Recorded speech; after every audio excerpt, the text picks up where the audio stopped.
சேலம் பொன்னம்மாபேட்டை ஸ்ரீ ஆஞ்சநேயர் கோவிலில் ஆனி மாத புனர்பூச நட்சத்திரம் முன்னிட்டு ஜேஷ்டாபிஷேகம். சேலம் பொன்னம்மாபேட்டை ஸ்ரீ ஆஞ்சநேயர் திருக்கோவிலில் ஆனி மாத புனர்பூச நட்சத்திரம் முன்னிட்டு ஜேஷ்டாபிஷேகம் நடைபெற்றது.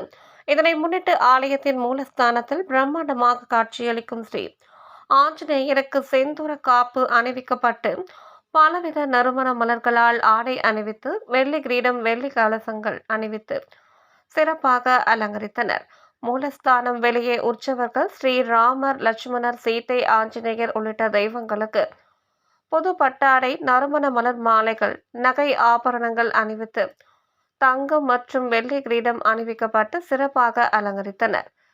அருகே உற்சவர் ஆஞ்சநேயருக்கும் புது பட்டாடை உடுத்தி மலர் மாலையுடன் வெள்ளி கிரீடம் அணிவித்து சிறப்பாக அலங்கரித்ததும் உற்சவ தெய்வங்களுக்கு தூப தீபம் காண்பித்து தேங்காய் பழம் நெய்வேத்தியம் செய்து உற்சவ ஸ்ரீராமர், லட்சுமணர், சீதை, ஆஞ்சநேயர் மற்றும் மூலவர் ஆஞ்சநேயருக்கும் ஏகதீப ஆரத்தி, நட்சத்திர ஆரத்தி, கும்ப ஆரத்தி காட்டி குடை விசிறி, சாமரம், கண்ணாடி உள்ளிட்ட பல்வேறு விதமான சஸ்திரங்களால் சோடாச்ச உபச்சார பூஜை நடைபெற்றது.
இதனைத் தொடர்ந்து துளசி தலங்களால் அர்ச்சனை செய்து உற்சவ தெய்வங்களின் முன்பு பெரிய வாழை இலைகளை போட்டு தயிர் சாதம், புளி சாதம், வடை மாலை, சர்க்கரை பொங்கல் வைத்து தெய்வங்களுக்கு படையல் இட்டு அன்ன படைகளுக்கு கற்பூரம் ஏற்றி வைத்து சமர்ப்பித்து மகா தீபாராதனை காட்டப்பட்டது.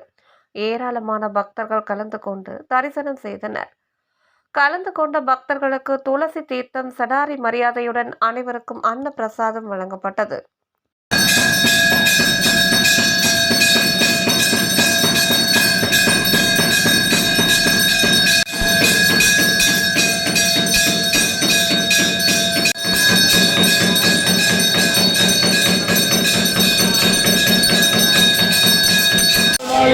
பெரியாழ்வார் பெற்றெடுத்த பெண்பிள்ளை வாழியே, பெரும்போதொரு மாமணிக்கு போதை மலர்பதங்கள் வாழியே. மங்களம் கோசலேந்திராய மகனீய குணா